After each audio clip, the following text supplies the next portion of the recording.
Hello everyone, welcome back to Fulton Road. Here I'm showing you where I left off with this structure last month.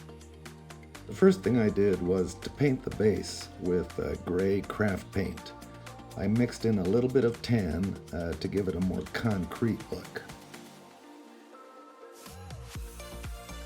After finishing the base, I made a very thin wash of white and gray craft paint and applied it to all of the walls.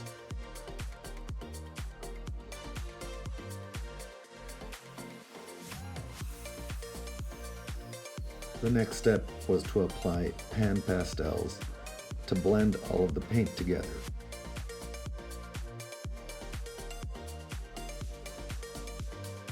The white Pan Pastel is called raw umber tint, and the reddish brown Pan Pastel is called burnt sienna shade.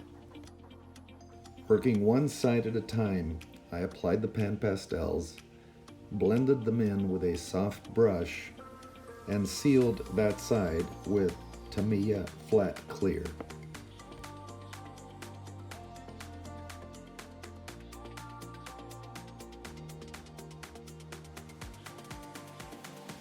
Here I'm using a craft paint called Deco Art Americana Sea Glass.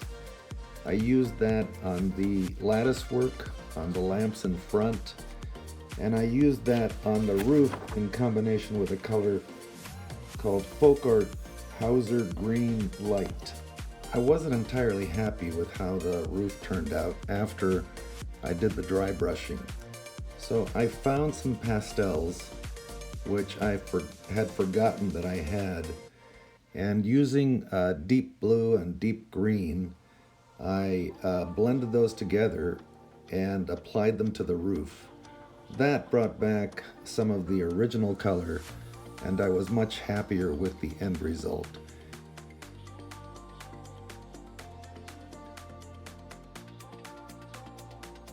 To build the walls, I measured the spot where they would go, used evergreen 040 and Plastruct N-scale brick sheet.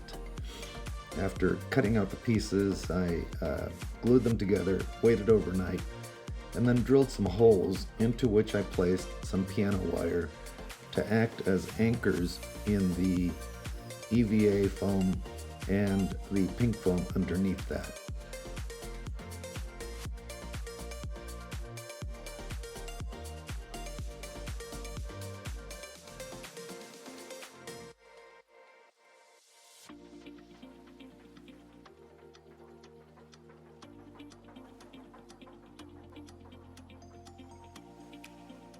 Here are the finished shots showing before and after paint, and these shots also show the roof after I applied the pastels, which were not shown earlier.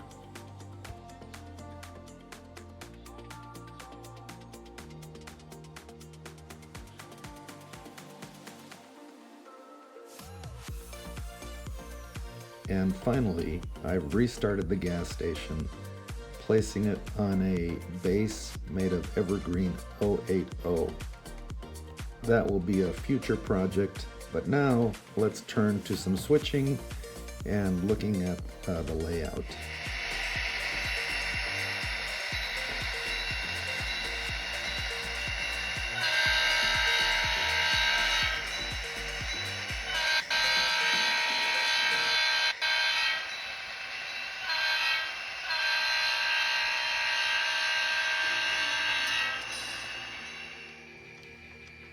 In this switch list today, there are two loads to deliver, a boxcar to WSI and a plastics covered hopper to Mohawk Western Plastics.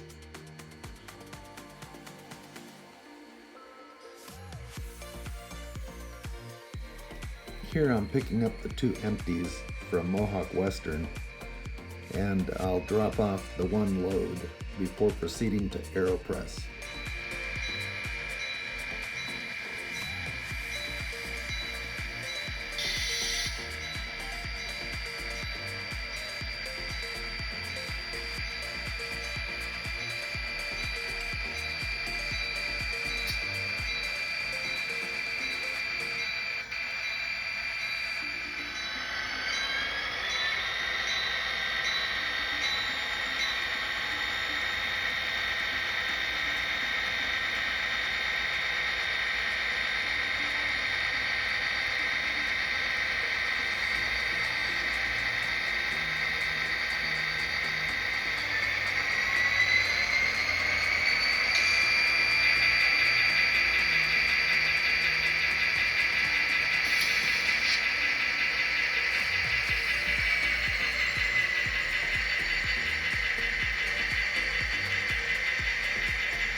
Here I'm at the runaround and team track, and the train has to be detached from the locomotive so they can run around to push from the other end.